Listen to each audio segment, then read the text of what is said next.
உறவுகள் அனைவருக்கும் அஸ்ஸலாம் வலைக்கும் வரஹ்மத்துல்லாஹி வபரகாத்துஹு. அன்பானவர்களே, இந்த உலகத்திலே ஒவ்வொரு மனிதனும் கவலைப்பட்டு கொண்டுதான் இருக்கின்றோம்.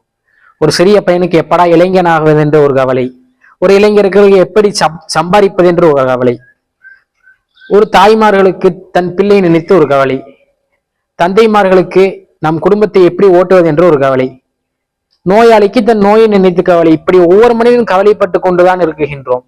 ஆனால் இதெல்லாம் கவலையா, நிரந்தரமா என்று கேட்டால் இல்லை அன்பானவர்களே. நிச்சயமாக இது ஒரு ஏக்கம் என்று சொல்லலாம். ஒரு நோயாளி எப்படா நோய் தீரும் என்று ஒரு ஏக்கம், இது போன்ற ஏக்கம் என்று சொல்லலாம். ஆனால் கவலையிலேயே சிறந்த கவலை எது தெரியுமா? கவலையிலே நிரந்தரமான கவலை எது தெரியுமா? உஸ்மான் ரலியல்லாஹு தஆலா தன் கபருக்கு சென்றால் தாடி நனையும் வரை அழுவார்கள் அன்பானவர்களே. அதுதான் உண்மையான கவலை. தன் கபரை நினைத்து அழுதார்களே அன்றைக்கு சஹாபாக்கள், அதுதான் கவலை.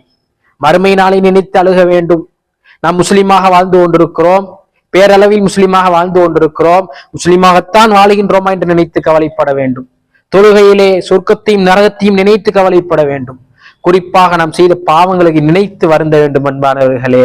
இப்படிப்பட்ட சிறந்த கவலையை அல்லாஹ் நம் அனைவருக்கும் தந்த அருள் புரிவானாக. அஸ்ஸலாமு அலைக்கும் வரஹ்மத்துல்லாஹி வபரகாத்துஹு.